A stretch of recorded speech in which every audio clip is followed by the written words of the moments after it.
While progressing in life, at times we feel stuck due to the lack of knowledge of how to manage our time well. Deciding how to prioritize the different facets of daily self-management gets hectic, whether it's for school students, university students, or working people. The lack of motivation, a great amount of workload, and the expectations of the academic front in college or at one's workplace is draining for an individual. Under such circumstances, a helping hand can instruct and support us in setting the right direction for our goals. At MentorMitr, we engage with individuals wherever they are in their journey of career development and help them learn life skills to manage complex situations while enhancing their potential and performance to optimum. Our involvement helps individuals identify challenges and identify solutions enabling them to define and manage their priorities. We help them generate self awareness and teach them how to prioritize their time effectively. We also enhance their emotional quotient with techniques like mind mapping and dealing with success and failure to reinforce their goals and processes, while also grooming them with soft skills that are necessary for the competitive selection process, thus making them confident and prepared for success.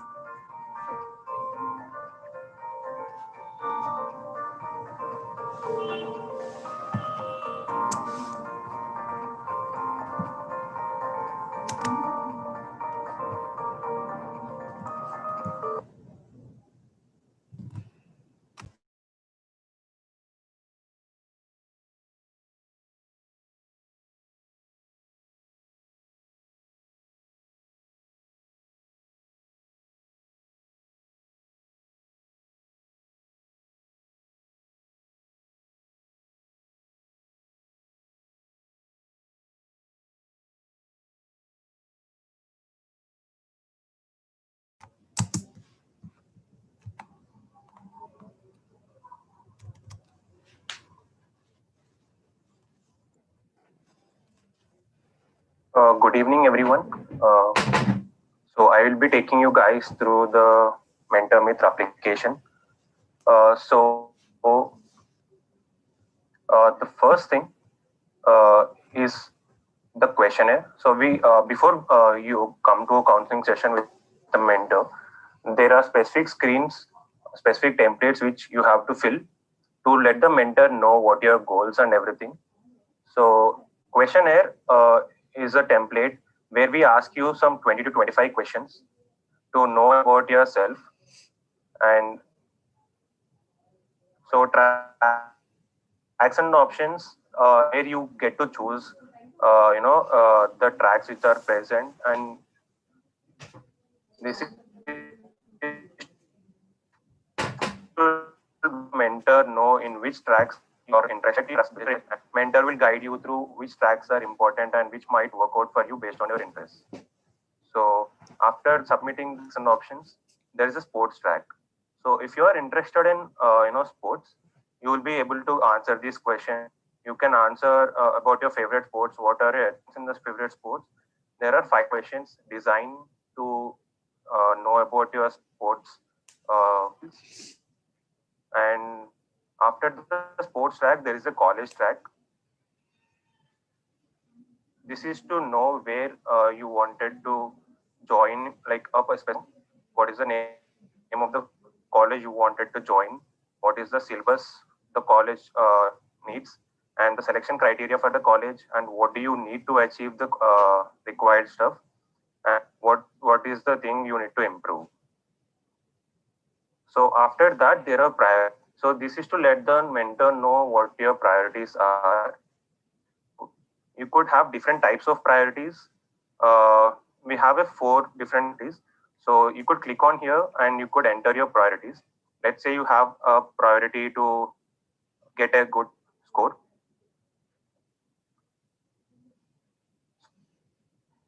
So and let's say it's an important priority and then urgent. So there are types of priorities. So there are 4 different types: important and non-urgent, not urgent, important, urgent, not important, non-urgent. So you could select any of them based on your requirement, and then you could add it. So here will be all your previously entered priorities. This is to let the mentor know what your priorities when you go to the counseling session. So after the priorities, there are goals and affirmations. So this is where you enter affirmation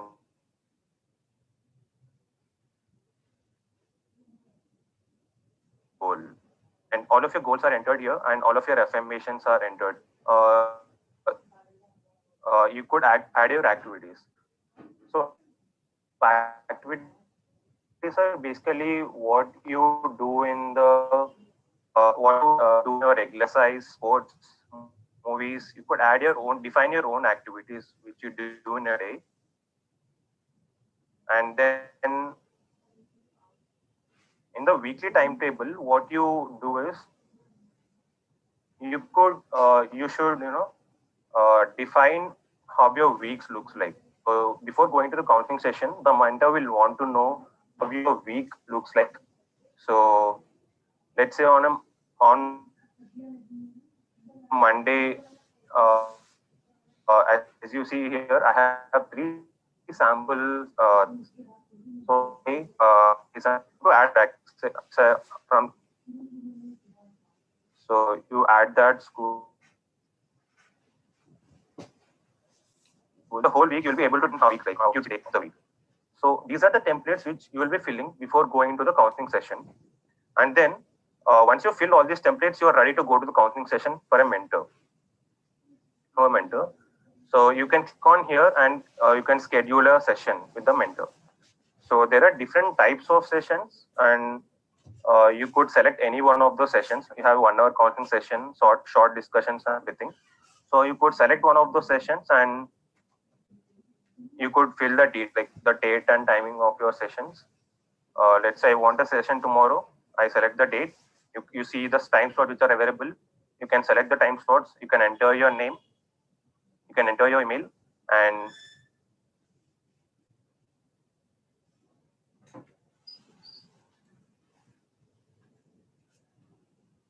you enter here and you can confirm your meeting.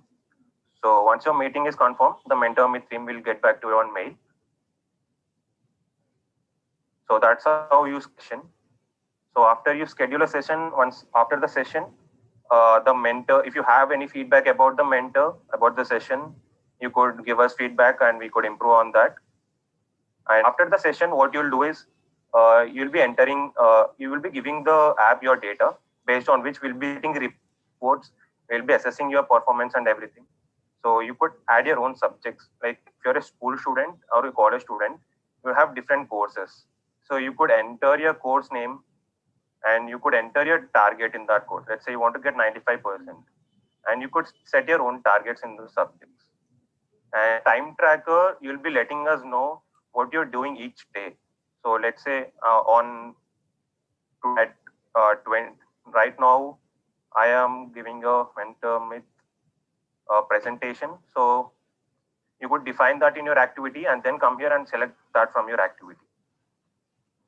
Okay, so you'll be giving us all this data, and once we have all this data each week based on what you're doing, we'll be giving you the reports on your email.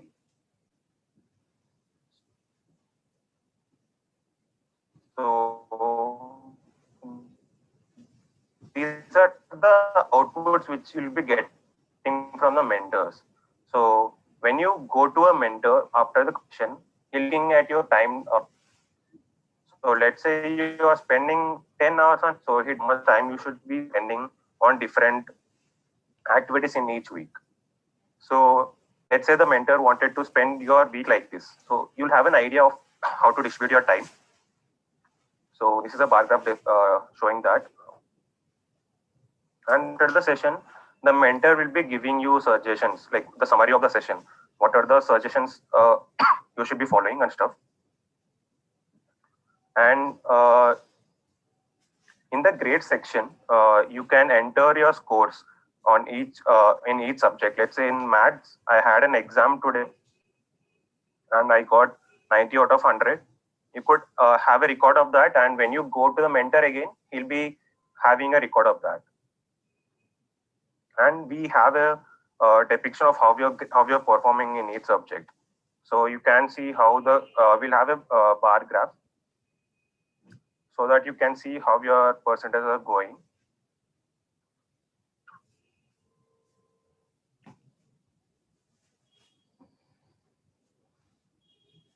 So these are especially for a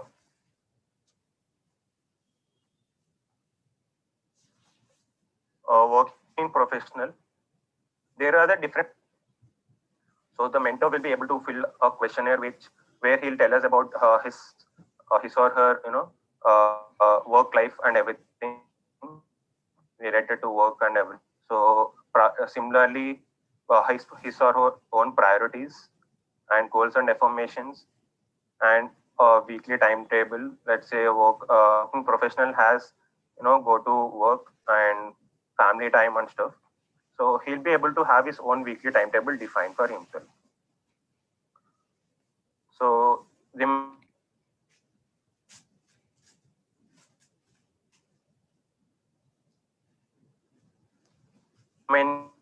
everything would be the same for the school student and a working professional.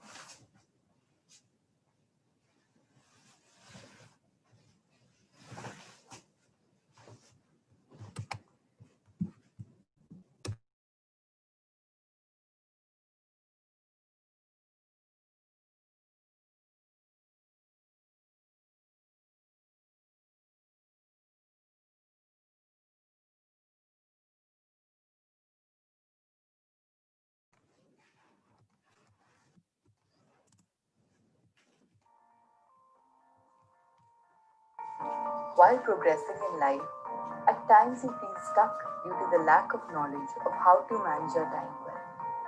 Deciding how to prioritize the different facets of daily self-management gets hectic, whether it's for school students, university students, or working people. The lack of motivation, a great amount of workload, and the expectations of the academic front in college or at one's workplace is draining for an individual. Under such circumstances, a helping hand can instruct and support us in setting the right direction for our goals. At MentorMitr, we engage with individuals wherever they are in their journey of career development and help them learn life skills to manage complex situations while enhancing their potential and performance to optimum.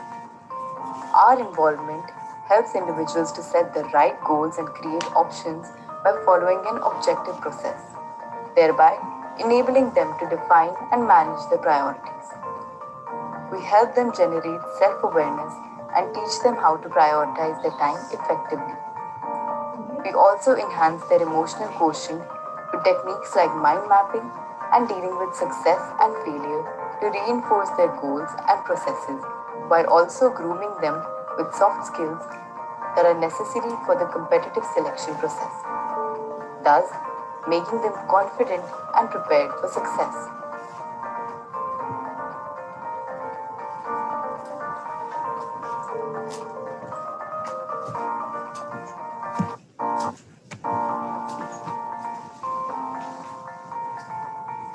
While progressing in life, at times you feel stuck due to the lack of knowledge of how to manage your time well.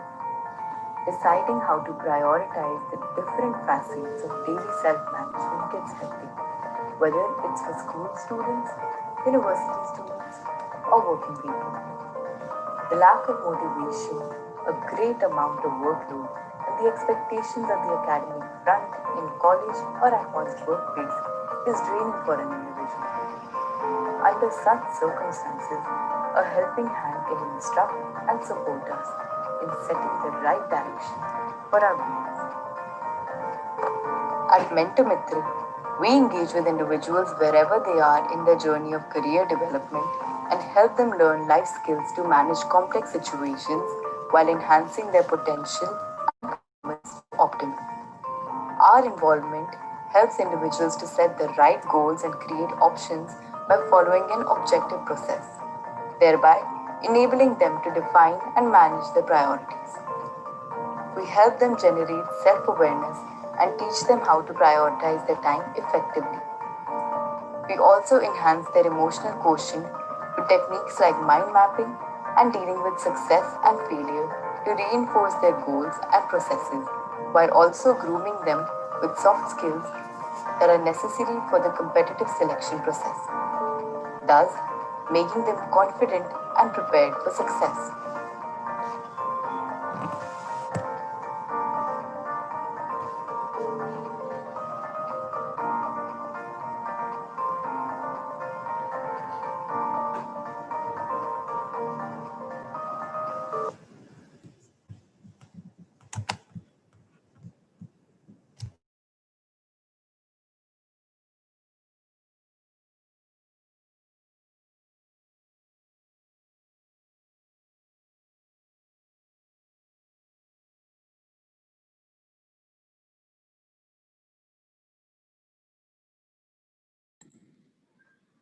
Before we begin, I would like to go over the steps to avail the e-certificate. You are required to attend the full webinar. Once you see the thank you displayed on the screen, there will appear a link to the Google attendance form in the chat box. Click to mark your attendance and get the feedback form emailed. Fill the questionnaire that you receive on your mail for the details. Follow our page on Instagram and Facebook. If the above stated steps are followed, an e-certificate will be automatically mailed to you.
I would like to start off with an introduction of MentorMitr. MentorMitr is a mentoring organization. Our aim is to guide individuals wherever they are in their journey of career development and help them learn life skills to manage complex situations while enhancing their academic performance to optimal. Our involvement helps students to set the right goals and enables them to define and manage their priorities as well as enhance their EQ. Good evening, everybody. Welcome to today's webinar on striking work-life balance in virtual times during the pandemic. This session will be led by established professionals Dr. Tina Mistry and Dr. Partha Roy. Please feel free to leave your questions in the chat box and we will try to answer them. Our first speaker for the evening is Dr. Tina Mistry. Dr. Mistry is a clinical psychologist and director of Brown Psychologist, a psychological therapy practice that specializes in working with South Asian women and mothers. Dr. Mistry qualified as a clinical psychologist in 2011. Since then, she has worked across many sectors, including the NHS, charity, and private sector. She has experience working with children and working age adults. She is passionate about learning and unlearning systems that impact South Asians living in the UK. Her interest of race, culture, and identity has stemmed from personal, professional, and academic experiences whilst progressing into clinical psychology. She is a passionate speaker, writer, podcast host, and mentor within the South Asian community. She believes in bringing unity to build better awareness and understanding for the next generation of South Asians. She has worked as a psychological therapist for over 15 years, offering one to one therapy to clients, and has built a successful private psychological therapy practice. Dr. Mistry wants the South Asian community to feel empowered with education as well as feel empowered to reclaim their heritage through healing. I would now request ma'am to please enlighten our audience. Hi, everybody. Thank you so much for the lovely introduction. As the speaker said, that yes, I'm Dr. Tina Mistry. I am in the UK, and currently it's snowing here, so we're enjoying the snow. So it's a nice change for us currently living in the lockdown. So I guess the conversation that we're having today is about how to manage work-life balance during the pandemic. And for many of us, this is a totally different way of working. We are so used to being in environments where we are expected to be in a specific office or academic space. So for many of us who are treading this new territory, we're having to reevaluate the way that we work, but also it's testing us not only sort of academically or kind of on a work basis, but also psychologically. And that's the angle that I'm going to be talking about today. So for those who've not worked in a environment like working from home, it's readjusting and relearning or unlearning ways that we have traditionally worked and learning new ways of working within a space that we would always see as a rest place or a place where we can relax. So for many of us, that's been probably the biggest struggle. And a lot of psychological research talks about how environment does dictate our ability to learn. There was a study years ago which talked about how we can have cues around us which can help us to memorize things or help us to learn things. Now, if those parts of those environment are there when we need it for recall, it enhances our ability to remember things. So this environment is hugely, hugely important. So for many of us, like I said before, if we're used to relaxing and, you know, kind of being in our kind of social space at home, to be able to get into a space of studying or focus or kind of creativity where we're expected to produce stuff, that's quite hard. So that's the first thing that I wanted to talk about. And the other issue is, I guess this pandemic has made us realize that there are so many things out of our control. And for many of us, working in these conditions is out of our control. It may not be our first choice. So this is, again, a shift that we're having to learn to accept and adapt to. Can I have the next slide? I wanted to talk about introversion and extroversion, get my teeth in and speak correctly. And as we know that we can be anywhere along this spectrum, you know, for many people who like to be in the presence of other people, who get energized by being around other people, I would probably class them as more extrovert, and that they feel like their batteries are charged when they are with other people.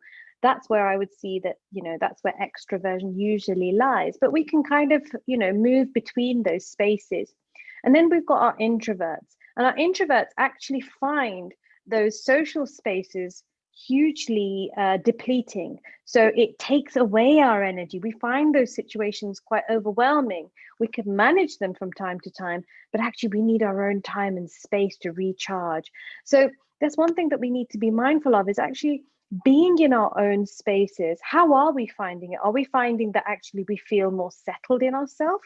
Or are we feeling like we need that energy, that charge, by being surrounded by other people?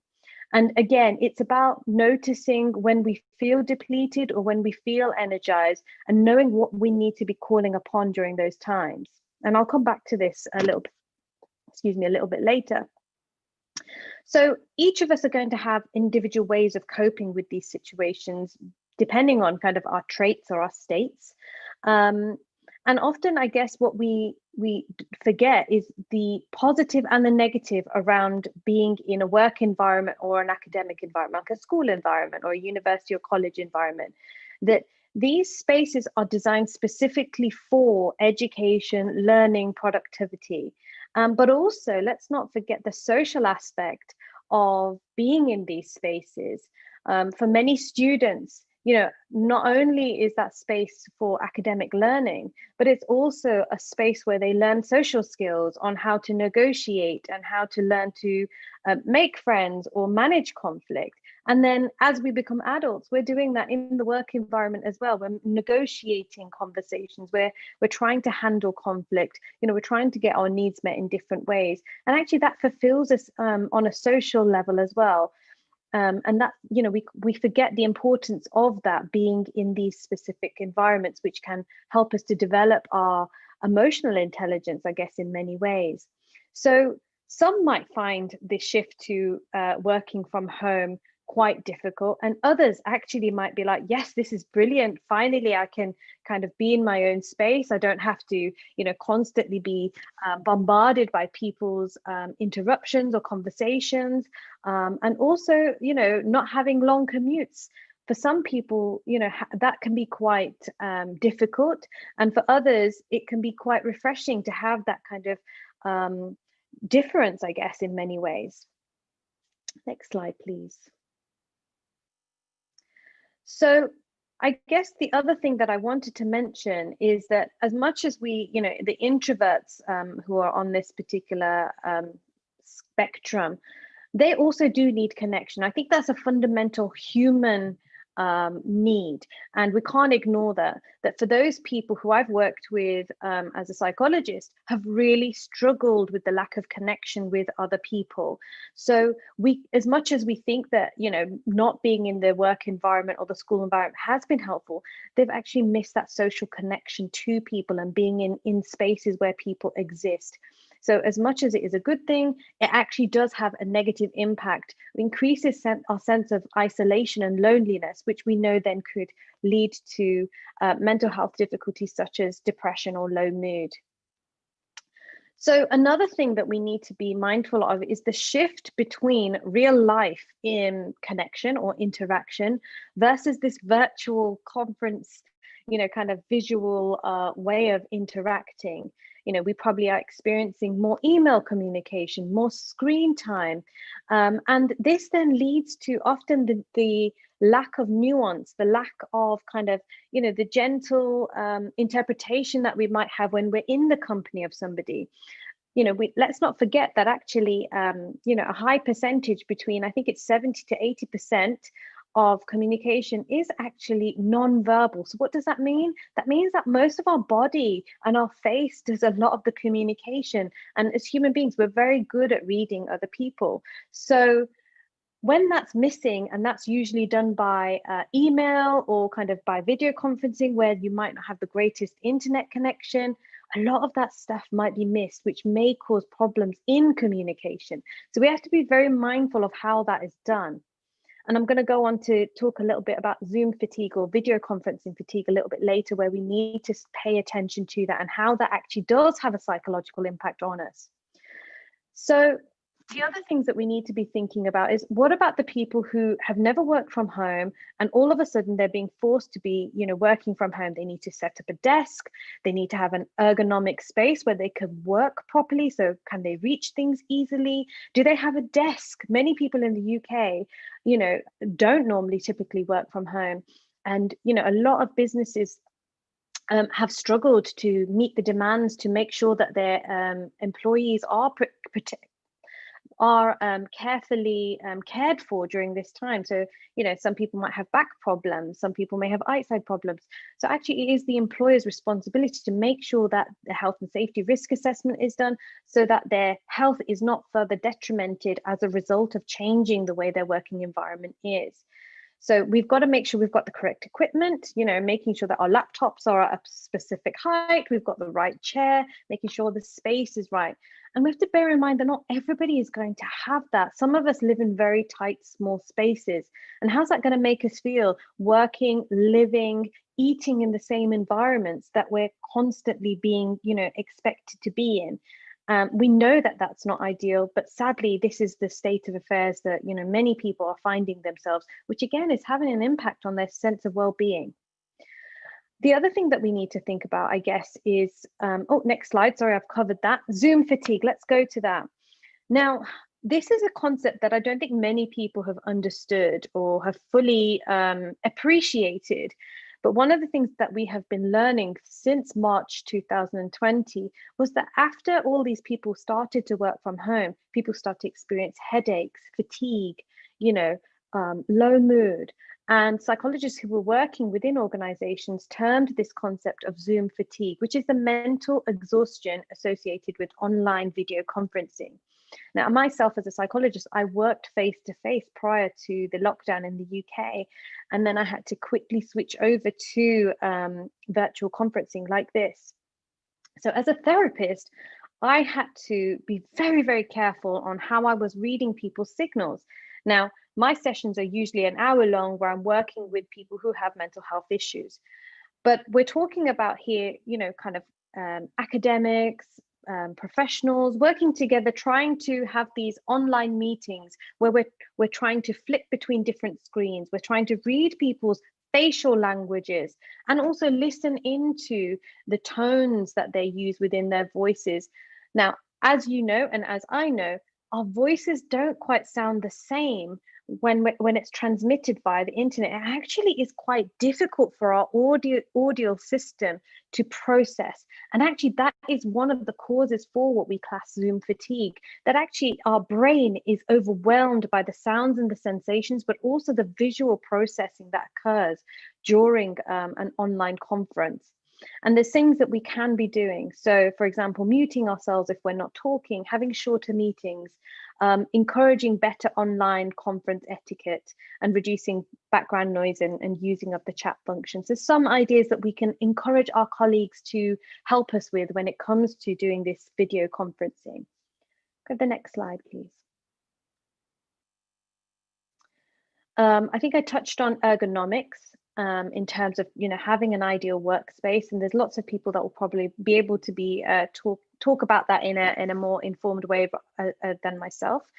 The things that I'm particularly encouraging clients and general public to be doing is thinking about routine. Now, for many of us, waking up in the morning and knowing that we've got to go to work or go to school or go to university, it encourages a sense of routine. However, when we are now living, learning, breathing, exercising, relaxing, and creating and doing everything in this one space, how do we even separate that?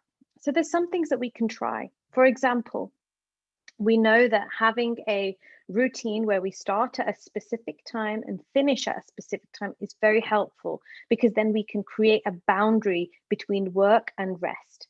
So also encouraging breaks. Now at work or at school, you may have regular breaks already within your school timetable or work timetable. Again, we need to be putting this in place for ourselves. It's our responsibility to take care of our routines and making sure we go on regular breaks, making sure we hydrate and eat regularly.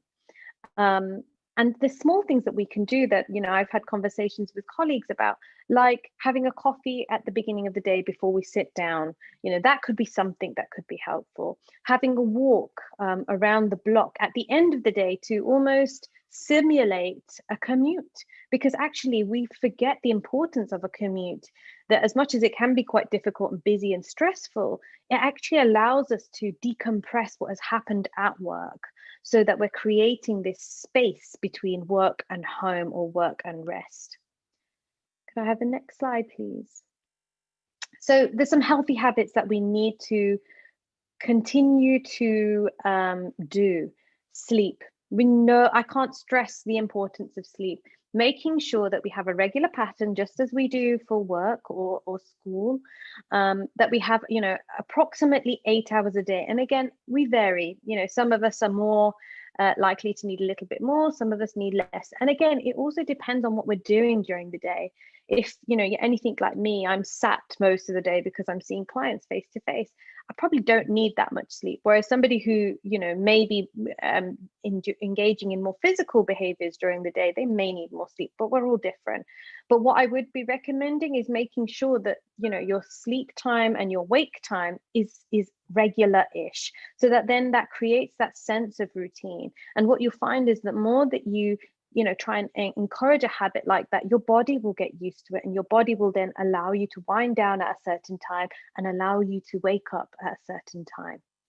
Movement is, again, a huge positive thing that we need to keep doing. Many of us who felt the first wave of kind of being in the lockdown, we just all went into a state of shock. We almost shut down in many ways. We didn't know what to do. We didn't know how to cope. Many of us were using gyms as exercise or using outdoor spaces. And for these people, it was a bit of a shock. How do I start to exercise within my own space? And it can be small things like yoga, like Pilates or meditation, anything that's gentle, or it can be something that is more vigorous, like a HIIT workout or a run or a walk. As long as we are moving, that will keep our bodies feeling good. It'll encourage us to eat the right foods and drink the right things. So that will then, again, obviously impact on our sleep and our overall well-being.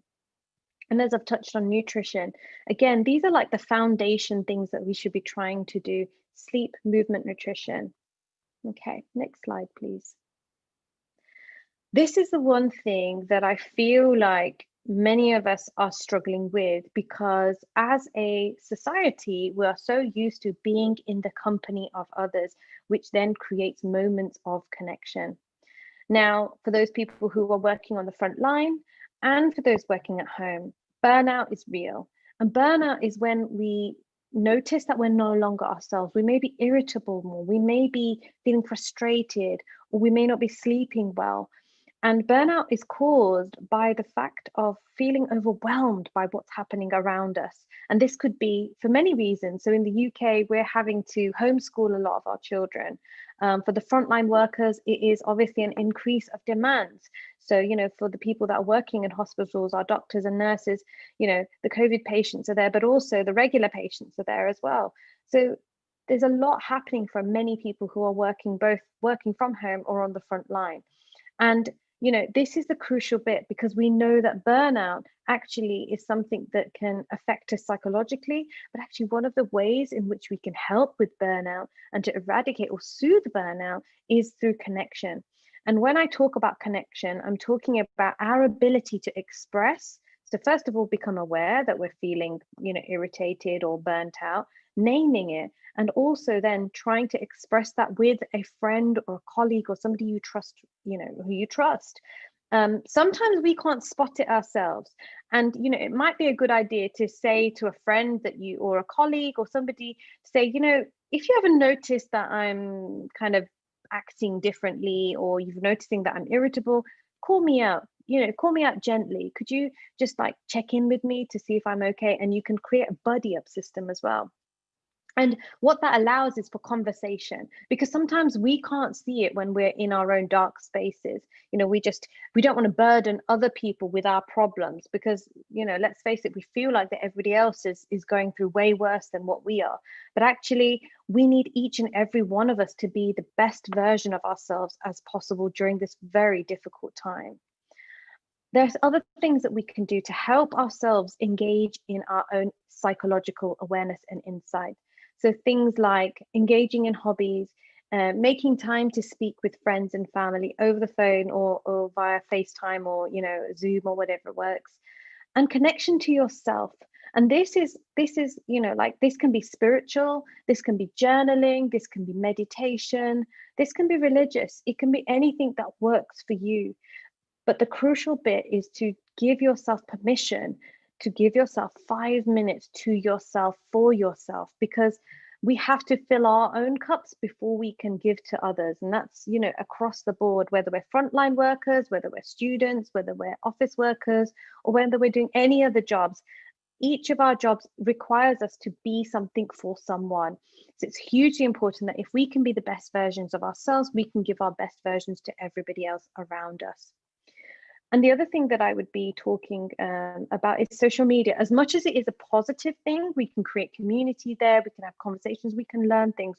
It also can fill us with messages which may make us feel overwhelmed or make us feel inadequate. So just be very, very mindful and notice if you're finding yourself thinking about things that you're not good enough, or I need to try harder, or things aren't working well. Any sort of negativity that you might notice, maybe it might be time for you to just give yourself a social media break.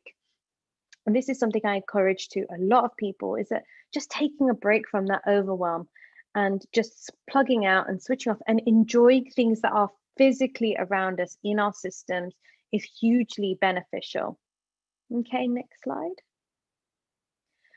So I guess the final thing that I want to remind us all is that all of us are struggling in our own ways, okay? This is a pandemic, a global pandemic, and we don't often think about how this is affecting each family or each individual. And we may hear from other people, oh, such and such is happening in so and so's family, such and such, and we may feel, oh gosh, we're not that bad, thank gosh, or whatever. But actually, we are experiencing what we would call a collective trauma. And what that means is that as a global community, this is affecting us, and that it is okay to feel strong emotions about this. We may have experienced a loss of a loved one, which I think is hugely common. So it's okay to feel feelings of grief. But even if you haven't lost a loved one, you may have lost opportunities. You may have lost potentials to do things. You may have lost the opportunity to travel, let's say. They are still moments of grief that we need to acknowledge and accept. Okay. And by accepting and acknowledging them, even if it's through a conversation, even if it's through journaling or seeking professional help, it's important that we process this. It's important to acknowledge that each and everyone's experiences are valid. Nobody's is worse than the other. Everybody's going through different things. I use the analogy of different boats, same storm in the ocean. Okay. If you imagine we're all in this storm right now, all in this big ocean, and we've all got different sized boats. Some of us may be in cruise ships, some of us may be in small, battered, little boats, but we're all going through this. And if we keep steering ourselves in the direction in which we believe we need to be in, based on our values, we will get there. This is something that we will all get through in some shape or form, but it is totally normal to experience some level of psychological distress through this very difficult time. So if you feel that your mental health is slipping into a place where you're unable to function anymore, please reach out. There are professional helplines, there are professional organizations that you can contact, within your regions. And, again, I just want to remind you that we all need to be gentle and kind to ourselves, as well as compassionate and kind to others, because this too will pass. Okay, thank you very much. Thank you so much, Dr. Tina, for sharing your views, valuable advice, and insights with us on this subject. Our friends listening are surely feeling more informed about the subject and how they can change their approach towards various aspects. Before we move on to the next speaker, I would like to repeat the steps to avail the e-certificate. You are required to attend the full webinar. Once you see the thank you displayed on the screen, there will appear a link to the Google Attendance form in the chat box. Click to mark your attendance and get the feedback form emailed. Fill the questionnaire that you receive on your mail for the details. Follow our page on Instagram and Facebook. If the above stated steps are followed, an e-certificate will be automatically mailed to you. Our second speaker for the evening is Mr. Partha Roy. Mr. Partha is a reflective leader who can diagnose a complex problem and can break it into pieces and devise comprehensive solutions solving any challenge. By background, he is a telecom engineer with corporate exposure of 29 plus years at the highest levels in the largest organizations. Now, I would request Sir to please enlighten our audience. One second. Hi, everyone. Just hold on. Let me just do my video. There is some issue which has happened. Just give me 1 second.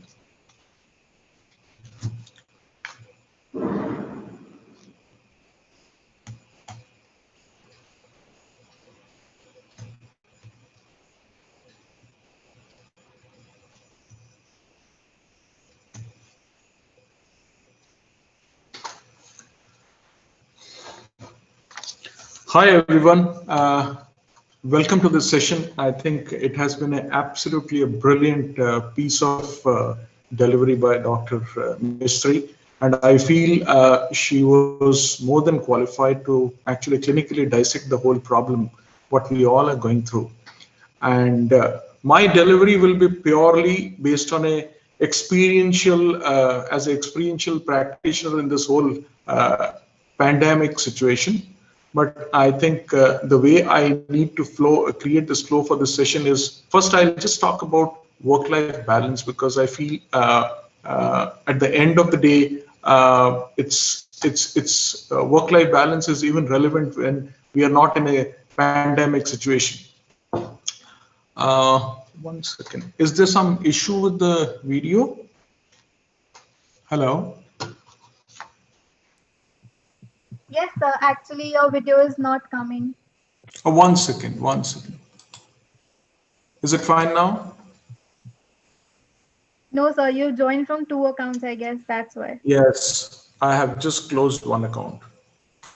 1 second.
Hi everyone, due to some technical issues, sir will be joining us in a minute.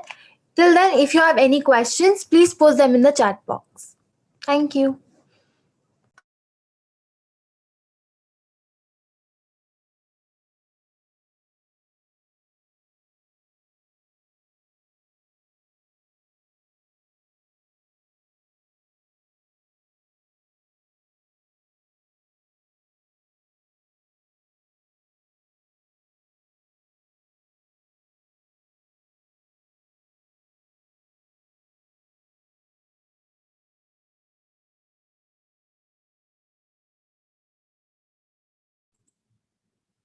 While we wait for Sir to join us, I would like to share about our app launch, MentorMitr. The app is available on Play Store. You all can download the app only on Android for now. iOS would be available very soon. The download is free of cost. The app is available in India, Philippines, China, Bangladesh, Indonesia, Italy, Malaysia, Nepal, Russia, Spain, and Thailand. It will be launched in other countries soon. Kindly download our app and get help in your career. If you have any queries about the app, please feel free to contact us or drop a mail at contact@mentormitra.com or connect@mentormitra.com.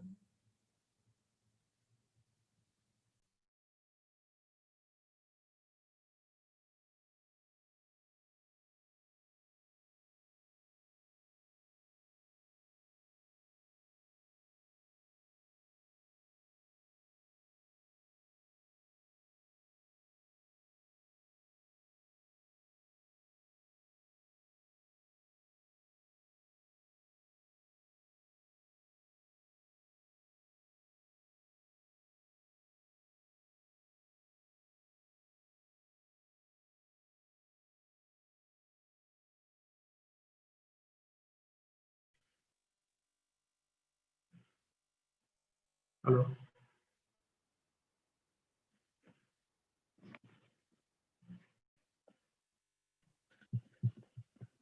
So you're audible and visible.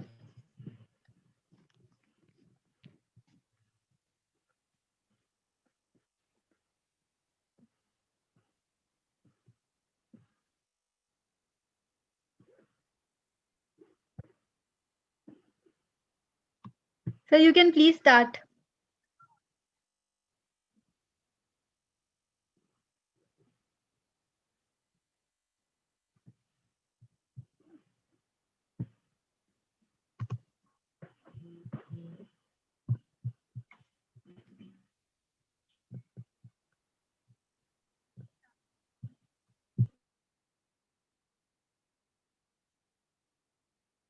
Hello. Am I audible?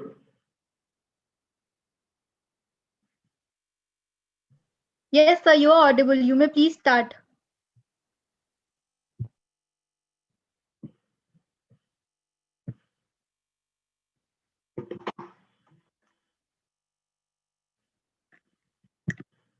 Hello.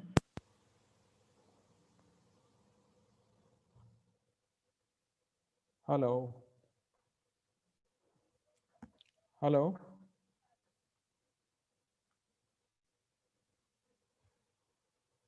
Hello. Okay. Sorry for this glitch, and thanks to work from home. I think this is one of the examples which always gives you a stress while you are on a schedule.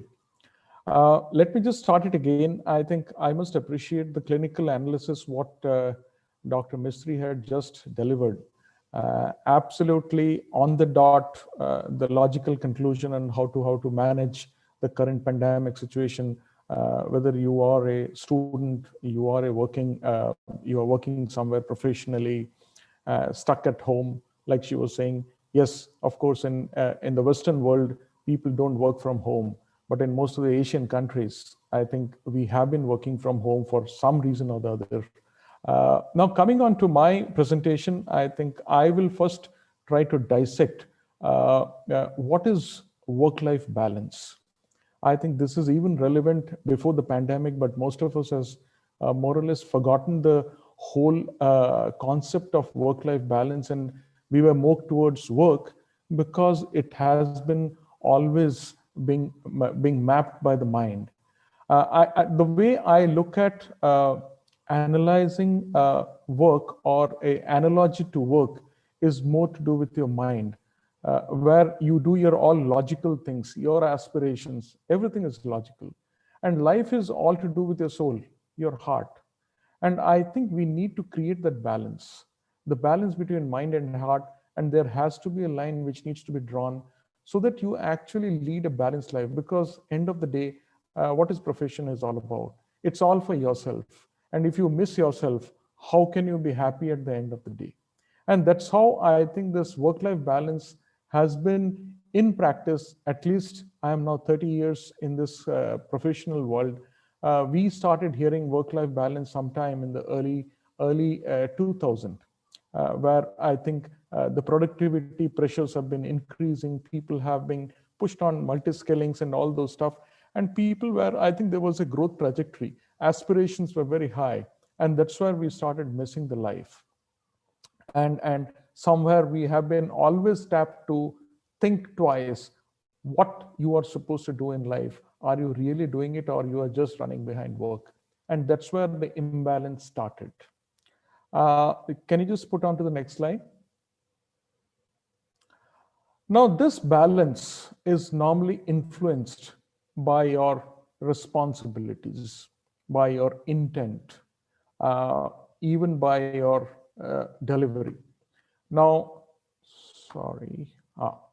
So in terms of responsibility, we need to have a balance between a professional responsibility and a societal responsibility. You can, if you do overdo any of these, you go into the unbalanced mode. And that's where the stress starts happening. The moment your intent is too materialistic and not eternal, you start again doing that imbalance. If your delivery is totally task oriented and not towards the duties, you are again imbalanced. Now, what has this pandemic taught us? I think the pandemic has actually pushed us back to rethink on all these aspects. What kind of balancing you need to do on professional versus societal. Now, assuming I have been talking to a few of my friends in US, and they have been saying, I think it has been a huge stress because even the employees don't know how to manage office from home, because the environment doesn't give that professional perspective to deliver. So delivery is getting affected. Because till date, we have been always typecast or boxed into an environment to perform. And it was all because it was not the soul, it was the mind which was working. Assuming your soul has been at the work, I don't think so you will ever jitter whether you work from home or you work from an office. Come on to the next slide, please. I think the greater challenge always will be there till we come to the fag end of our life, is how do I strike a balance between a career and a life? And most of us actually overstep this line because of aspirations at times which drives us mad, because of peer pressure which makes us mad. And we somewhere forget our life. We don't compare with ourselves. We start comparing with the environment.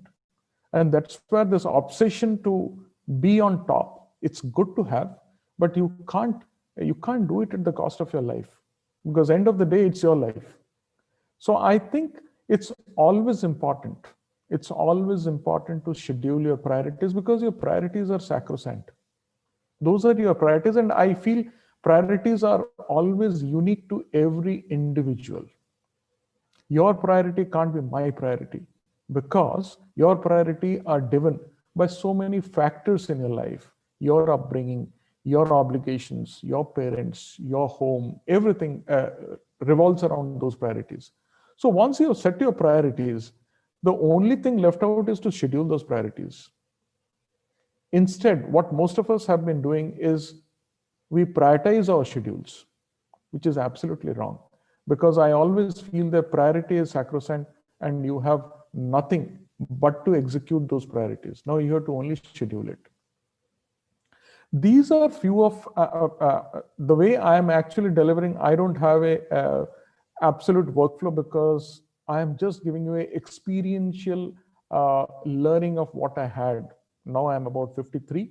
So all these years, whatever I have learned from the environment, I have just tried to dovetail and create some nuggets which may be important for some of us. Please go to the next slide, please. Now, end of the day, I think you can keep your hand on your heart and start thinking, will you be ever satisfied at your work until you are satisfied with life? And what is this life? The life can be also in your workplace. The life can be your boss. Assuming your boss is not good at you, will you be satisfied with your work? If there is a stress at the workplace, will you be satisfied? No. If assuming you have an issue at home, will you be satisfied at your work? No. So how do you do it? It's all to do with balancing both of them. So I think to define your life, you need to be more meaningful than just eventful. The life should be more meaningful than just eventful. The moment it becomes meaningful, it just gives you that internal happiness and you're out of all the stress because it's all your benchmarking. The moment you start benchmarking with the environment, I think we start getting those troubles. Please go on to the next slide. Now, we talked about work-life balance, and thanks to this pandemic and the new normal, which is work from home, which has added more agony to this problem, which is work-life balance. Because we have never imagined that this will happen in such a digital fashion, in medical terms, that it had been grafted without any slow transition. And we have been taken by a surprise. And all this has been happening because of, I think very relevant delivery by Dr. Mistry. She talked about physical distancing, creating stress. She talked about remote teamwork with zero physical interaction. How can you do unless physically your eyes move, your body language is there, you have that warmth? Unless you do it, the productivity is somewhere or the other affected. You are always stuck to a monotonous physical environment. You are not in contact with your friends. You are not actually hopping into various different locations, which are nothing but it gives you charge to execute, charge to be creative. And that's what we all are missing. Now, execution of professional and household activities from the same location, which was never there. Like the moment you are in office, you act mentally, you switch off your home and you start delivering. And that's why the productivity has been at a different level. The moment you are at home, you actually say, boss, I am at home. Don't disturb me. We will talk it tomorrow. But now that line has absolutely faded. It's all superimposed, all coincided. And what's happening? You do not know when to stop and when to start. And that's where your mind is getting absolutely jumbled, which gives nothing but stress. The workplace lacks professional and conducive environment. I think in the previous session, we talked about what kind of ergonomics we should have, what kind of lighting we should have, what kind of room I should have. Now, those are missing. So I think the new concept as we are going away or going into a new frame, I do not know how many actually offices are going to be in the commercial space once everything is back to normal, because the world has understood this is the new way of executing your business. And then a new set of what do I say? A new set of specifications are going to come, which will be designing your house itself. Now it has already started. People have started designing an office within a home, right? Please go to the next slide. Now, we talked about all the problems, all the challenges in the previous slide. How do we mitigate? It's all to do with time management. How do I time myself? How do I prioritize myself? What are the priorities for the day? How can I have a to-do list? Can I maintain that to-do list and keep on striking it? These are very, very nominal, minimal, and elementary things what we can do, which actually makes life slightly balanced in this hyper pandemic situation. Do we have a timetable for break within the daily course? Because now you don't have a office time 9 to 5 and then break and come home. It's always office, it's always home. So I think it's for us to get recharged by having something. I have just given some examples, listening to music, do some meditation, do some yoga, whatever, do some stretching, as Dr. Mistry also told. Why don't you go do some outdoor pellets? Do something and have that break, and let that be sacrosanct. Those breaks are needed, otherwise your mind is going to blow you apart. Create slots for interacting with friends and families during the day. Assuming you're working from home, can you just have a time slot of 15 minutes preparing for the kitchen? These are nothing. These are just breaks of your monotony of doing work from home. Learn new skills, do some cooking, do some baking. YouTube is all around. Start experimenting, do some. I have actually started painting maybe after about 30 years. I left painting 30 years back. Now I think this situation gives me so much of time because I'm not socially so much connected nowadays. So I have some time during the day or during the week where I do a little bit of painting. And there can be n number of other do-it-yourself activities, and which will be very, very exciting. And this is nothing. This is all to do with giving your mind a break so that you are out of that stress. That's all from my side. I thought I can only give you what I have experienced and what I am doing myself. And thanks to Dr. Mistry for really guiding the whole frame into such a clinical finish. And that's all from my side. Thank you everyone for listening to me, and absolutely very sorry for all these hiccups, the technological hiccups which happen. Thank you so much. Thank you so much, sir, for sharing your views on the topic. Surely everyone listening now would be more informed about how they can possibly change and manage their lifestyle with work.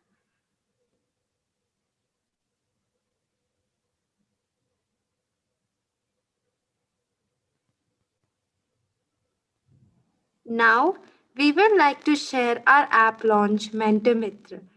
The app is available on Play Store. You all can download the app only on Android for now. iOS will be available very soon. The download is free of cost. The app is available in India, Philippines, China, Bangladesh, Indonesia, Italy, Malaysia, Nepal, Russia, Spain, and Thailand. It will be launched in other countries soon. Kindly download our app and get help in your career. If you have any queries with the app, please feel free to contact us or drop a mail at contact@mentormitr.com or connect@mentormitr.com. You can scan our QR code and install our app from the Play Store.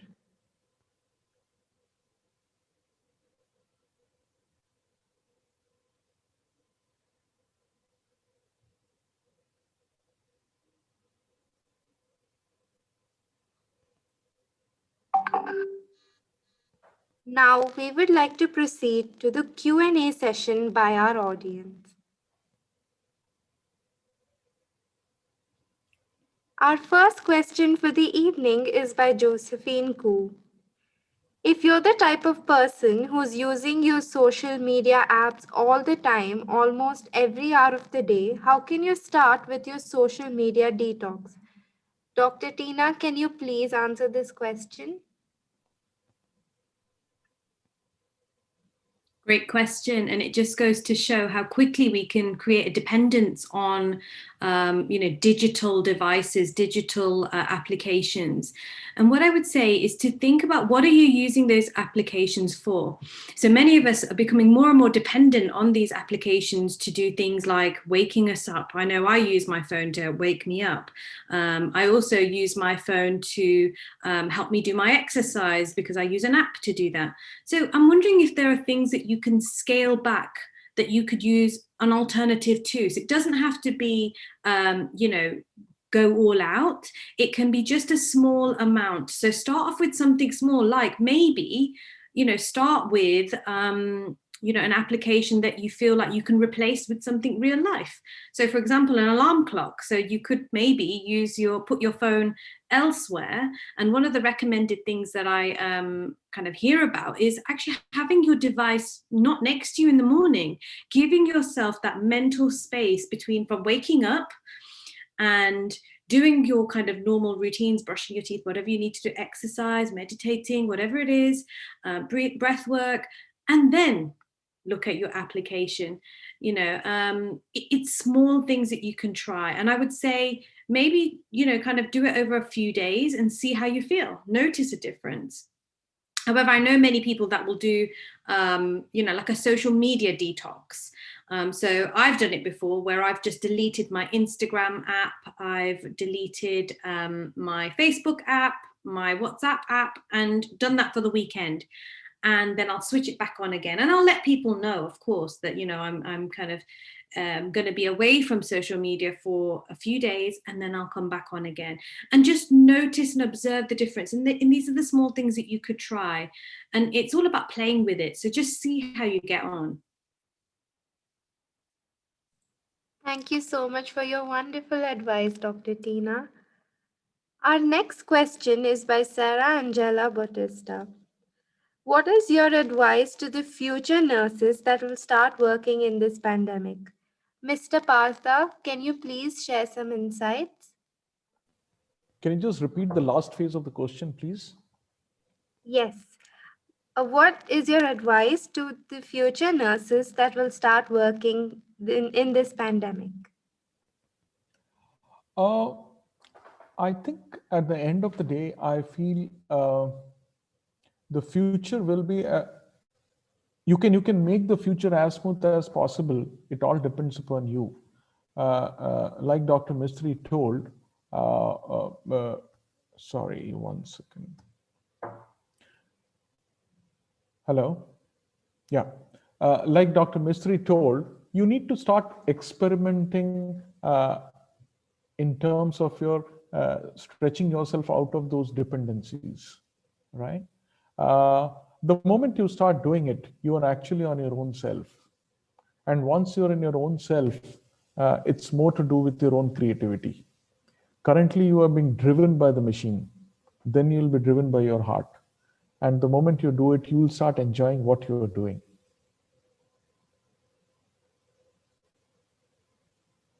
Does it answer? Yes, Mr. Partha. Thank you so much for your answer. The next question is by Nene and Juche. I don't have an Instagram. Sorry, it's by Sarah Angela Bautista again. How can we prevent stress?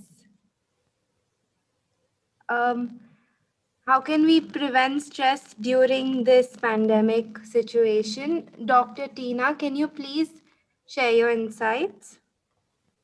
Well, a great question. And I get that question so often. I'm going to be the bearer of bad news. Stress is part of our life. We need stress. Without stress, we won't survive. So as we know about the way that our body and our brain works, is that some level of stress is actually going to allow us to motivate us, to get us to do things. Now, what's currently happening is that we're having an overload of stress, and that's where we're feeling overwhelmed, and that's where we're noticing our body is tense, and we might experience fatigue and headaches. And that is sadly part of this, pandemic that we're experiencing. I use the word collective trauma, and I didn't use that word lightly. This is something that we're all experiencing. So to say that to go through something as a collective trauma and not experience stress, there is something wrong. There's something your body isn't reacting to. So stress is actually a signal to us. Our body, our soul, our spirit is telling us that something is wrong, and we need to listen to our minds and our bodies to address it. So these are small things, like I said before, and like Partha mentioned, is that there are things that we can do to reduce the overwhelm. But the fact that stress occurs within us is something that we can't stop, especially in a pandemic. You know, one of the things that I've learnt about is that, you know, kind of we have to accept that life is very seasonal. We're going to have good days, we're going to have bad days, we're going to have good years and bad years. And the experience of all emotion, you know, the joy, the sadness, anger, depression is all part of being human being. You know, that is part of who we are. And if we take, for example, Buddhist teaching that nothing is permanent, if we take that as an example of how we can cope with this, like I said in my last statement, that this too shall pass, it will pass. There will be a time where we won't be in this, you know, current situation, but we have to endure it. And, you know, the other thing that I talk to a lot of my clients about is how actually we are resilient. We are resilient because our ancestors, our grandparents, my grandmother, your grandparents have been through very difficult times. And it's actually in our blood to survive. And we can get through this. It's just about facing up to it and accepting it and doing what we can within our control. I hope that answers your question. That was very beautiful. Thank you, Dr. Tina. Our next question is by Rajmonda Molai Mary. What activities would help in daily life to get out of this slightly difficult situation? Mr. Partha, can you please shed some light? Yeah, I think you can take on to my last slide where I was talking about the mitigation of how to handle the stress. I think at the end of the day, this one. We need to create breaks within our work life. I think what we have been doing is not able to identify the hidden treasures, what the stress is giving us. It's actually giving us time to rethink. The moment we become more positive and take it as a stride and not say why the hell it has happened to us, I think things are going to change. The moment you start saying, oh my God, why this is happening to me, you have already gone into a negative loop. And it's very difficult to start thinking positive and do something which is creative, which breaks this monotony. I think the biggest challenge with most of us has to come back and start seeing, like what Tina told. I think most of our ancestors have gone through certain amount of stress in their life, in their whatever. And I think end of the day, what is stress? I think you must all have heard this proverb where we have been saying, need is the mother of invention. This is also a need. The stress is created in need to unstress. Please look through it. Look for new avenues to de-stress. And you do not know, that may become your career at the end of the day. God knows. I have seen people experimenting with music, with instruments, you name it, with gadgets, whatever. I think that's what you should do. Yes, sir, definitely. Thank you so much. Our next question is by Nene Chuche. I'm a teacher and sometimes I'm very stressed about my paperwork. What is the best thing that I can do to handle my stress? There's also a similar question by Nico Den Miro. How do you think teachers can avoid the burnout syndrome from the overload of paperwork and the challenges brought about by online teaching? Dr. Tina, can you please share some insights? Yeah, again, it's really common, isn't it, that a lot of people complain about the mass of paperwork. And, you know, this is where we're talking about us trying to fight against the system. The system has been designed to try and somehow, and I'm going to use the word somehow, protect us, because this paperwork is there as a necessity. And I don't know the full kind of ins and outs as to why we have to have so much paperwork. But when I was working within the healthcare system in the UK, we had a lot of paperwork to fill out, and it almost takes away from the joy of doing our work, which is healing. So that's kind of what I do. And similarly for you as a teacher, your joy is coming from teaching, to help students learn, be the best versions of themselves, to see that spark light up when you have a kind of, you know, interaction with them.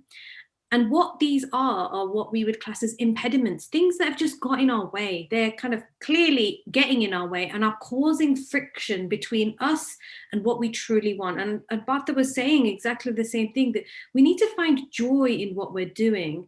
And I love that concept, because I think that once we find, the word we use in the UK is purpose. Once we find our purpose and our values, we are driven by them.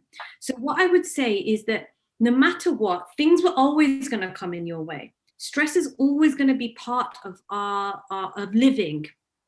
And what we need to do is to think about how can we adjust around, how can we think differently? How can we look at these issues as almost like challenges to get through or around or over, and with the paperwork, it is something that we have to do. Yes, I agree. And it's a pain. And I can imagine that it is a constant pain. But I want you to remind yourself as to why you chose to teach. What was it that drew you into that profession? And what are those moments that you can lean into, that you can really tune into, that will give you that sense of joy, that will give you that sense of, this is my why, this is my purpose, and really hold on to them. And again, Partha was alluding to this idea of what we call practicing gratitude. What is it that you're grateful for that you can do? Because it is about this delicate kind of shift of mindset, that we can see things as a challenge, but also we have been challenged forever. And what evolution has really shown us is that if we can rise to the challenge and we can kind of walk through the challenge, then we're going to evolve from that. We only get stronger. It's like exercise. If you're running or you're doing yoga and you're stretching yourself that little bit further and you're saying to yourself, I can't. But what if you say, I can? Where will that take you the next time?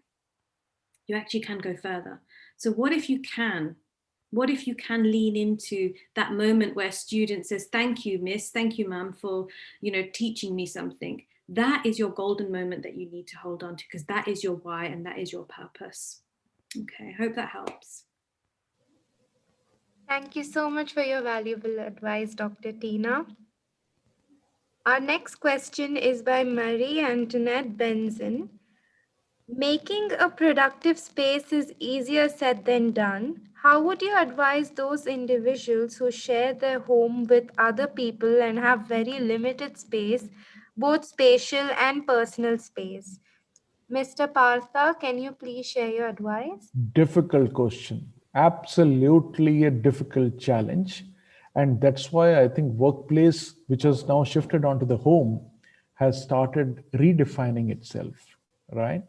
I have seen, at least in metros where people used to share their spaces, they have started going back to their hometown because there's no need of staying in the metros, because it's not required. You're not supposed to come to the office. You can work from home, right?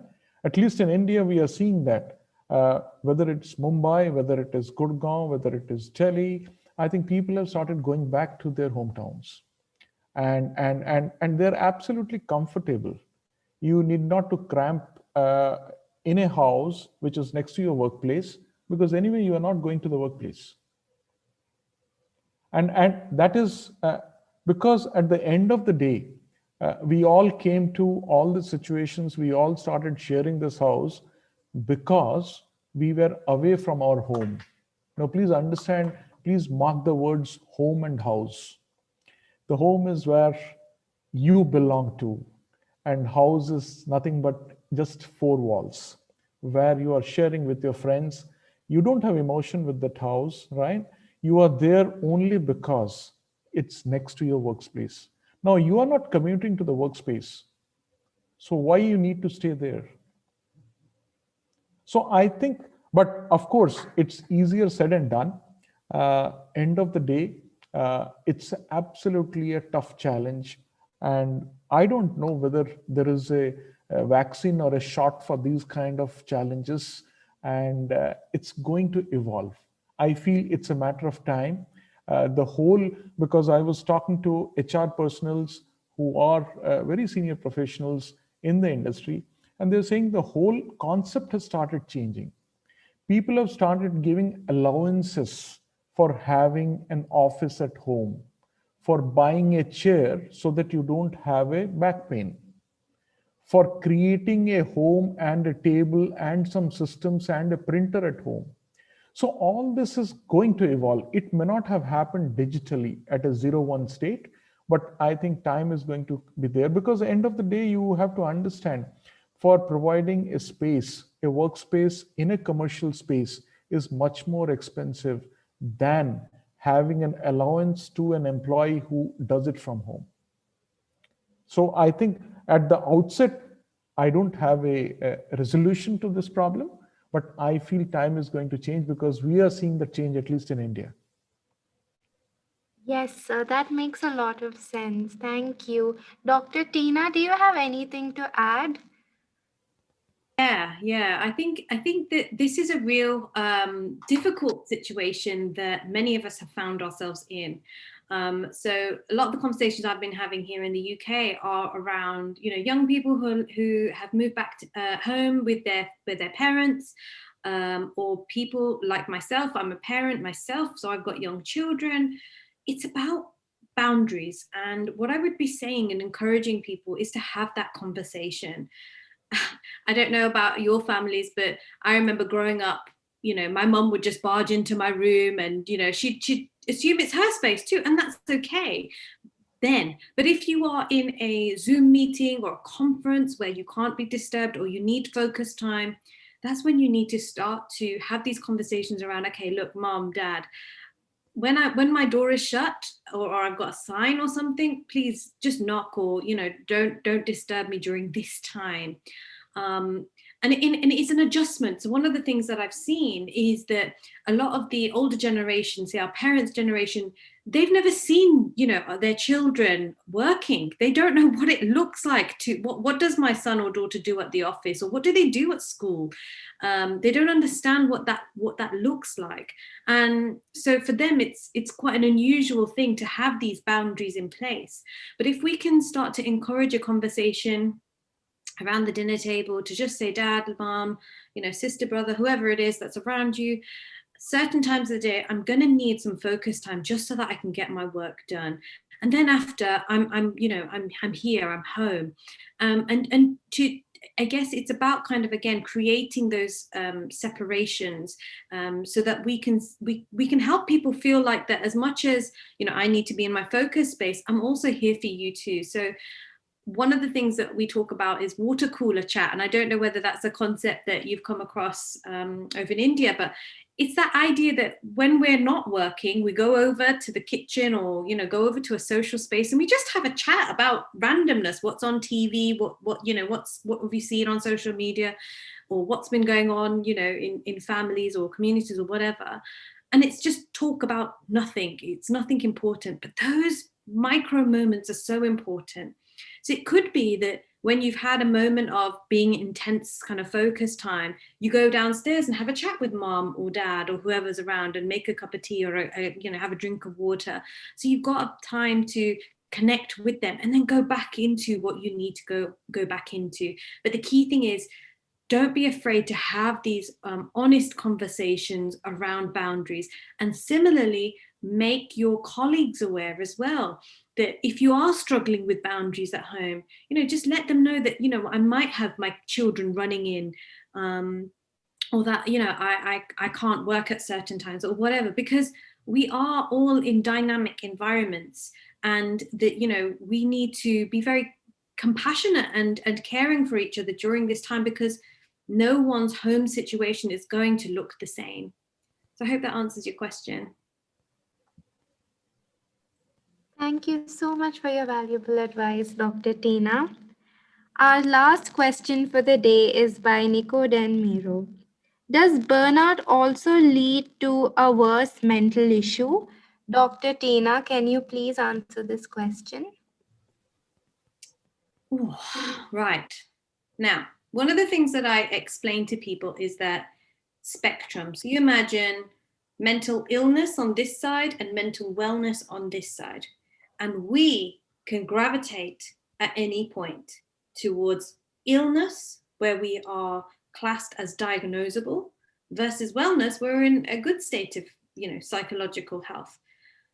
And if you see what burnout is I'm struggling to find the word, it's in my head, but it's like when you're compounded, it's lots and lots of things keep put on you. It's like somebody, you're wearing a backpack and people are putting more and more books in. The more and more books that we have in our backpack, the more we're going to feel like we're going to, fall over. So it's the same thing, that if we have lots and lots of burnout and we have lots of negative effects. So let's say you're stressed at work, then, you lose a loved one, a very close loved one. Then all of a sudden you lose your job. This is going to impact on your mental health. Okay. So it's not just a straightforward answer where if I experience burnout, therefore then I am going to, experience a mental illness. It's not that straightforward. It really depends on predisposing factors. So what's happened to you previously? Have you had a mental health issue before burnout? Is there a genetic predisposition within your family? So have mum and dad or brother or sister had mental health issues? Because we know there is obviously a genetic component and also a behavioral component as well. If you are caring for somebody who has a mental health issue, or are you caring for somebody who's got a physical health issue, that's another stressor that you have to factor into your, your backpack, if you want to call it that. So it's not a straightforward answer, but what I would say is that we have to do what we can to manage our stresses and the feeling of burnout. And we all have individual and collective responsibility for ourselves and each other. So it's not, a linear experience. We can manage burnout. We can kind of move into wellness. Again, like Partha was saying, it's about adapting. This is about our moment where we adapt. And when we adapt, our gears change and we can shift our focus and we can be better. But then something could come and derail us. But then again, it's about getting back up again and saying, right, what can I do differently? So, life is going to be a constant challenge. Life is going to be a constant test. Can you rise up to it? I hope that answers your question. Thank you so much, Dr. Trina. That was very helpful. Mr. Partha, do you have any thoughts about burnout? I think end of the day, I always used to feel burnout is nothing but if you look at the positive side of it, I'll not take a negative connotation of burnout. I'll say it is the limit to which you can stretch and still contribute, be creative, right? And if that is what you're thinking about burnout, you'll start enjoying burnout, right? The moment you start feeling, oh my Lord, why the hell this guy is bashing me, pushing me, I'm just getting burnt out. You will be really actually burning it out, okay? Instead of being actually changing that moment into an opportunity, you will lose that opportunity. And I think in this whole pandemic, I do not know, maybe I'm slightly older than most of you who are in this frame, because we have gone through a different, I do not know how many generations we have skipped, right? Over the last about 30, 35, 40 years. Maybe I think 3-4 generations we have skipped, right? In terms of aspiration, in terms of how we look at the world outside, instead of the need, how do I define my need, and whether we are on the basics. I think this pandemic has given us so much an opportunity to actually look back, think within ourselves, can I be sustainable? What can I do? And there can be absolutely easier way of doing it. Now, unfortunately, what we all are struggling is because we have learned something, I can only do this in this world. Sorry, you have learned it. Please learn something else, which is more relevant to the current state and be sustainable. The moment you start actually driving your mind or controlling your mind, everything looks so simple. Absolutely. Look, I don't work for a corporate. I'm on my own. And the moment pandemic happened, I told my wife, this year, let's celebrate as a sabbatical year for me. I'll not expect anything. The moment you reduce your expectation, your happiness just increases. Whatever trickle happens in your bank is always a bonus because your benchmark is 0. So the moment you start shifting your references, your happiness is always there. You need to moderate it. You can't be saying, boss, yesterday I was earning this, today also I need to earn.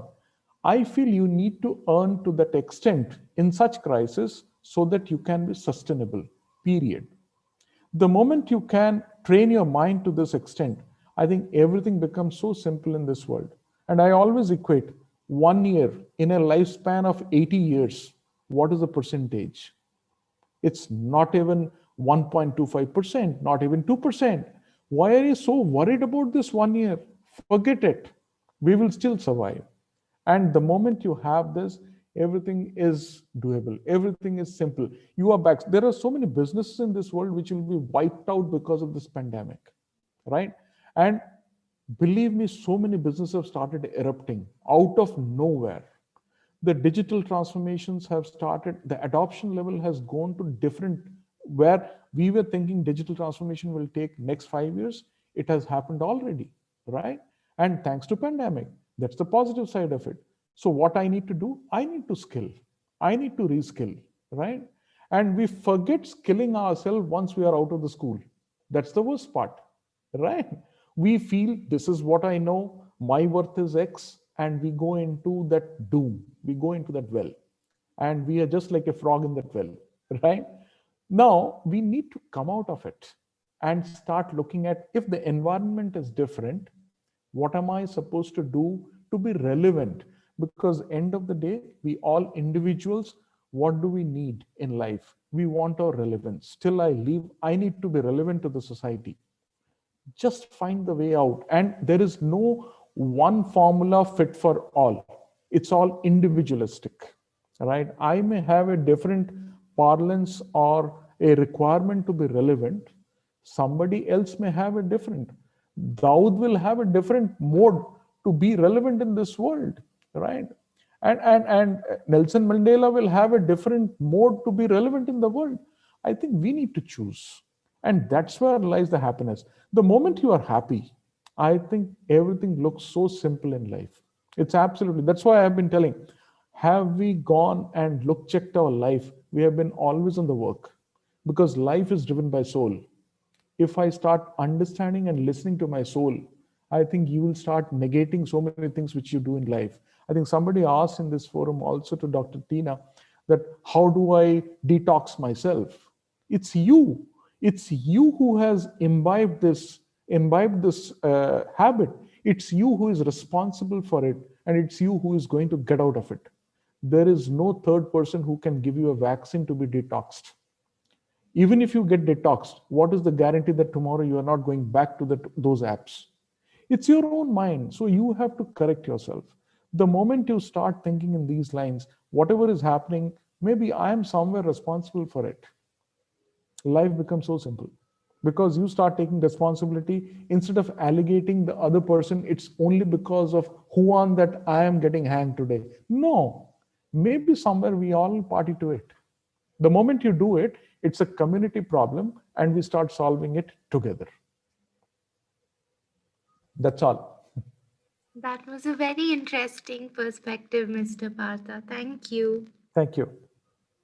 I would like to thank all our speakers, Dr. Tina and Mr. Partha, for their valuable advice, and as well as the audience for giving us your time and support. Thank you for attending and engaging in today's session with us. Thank you. Thank you. Thank you very much. Thank you again. You can scan our QR code and download the app from the Play Store.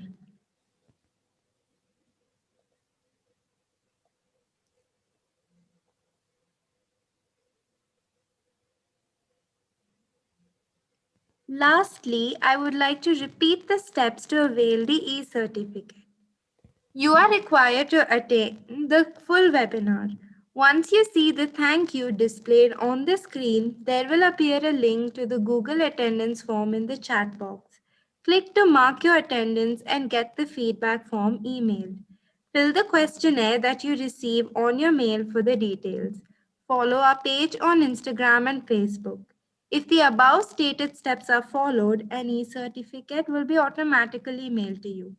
You can contact us through any of the above mentioned platforms with your questions, feedback, and suggestions. Hope to see you all next Sunday.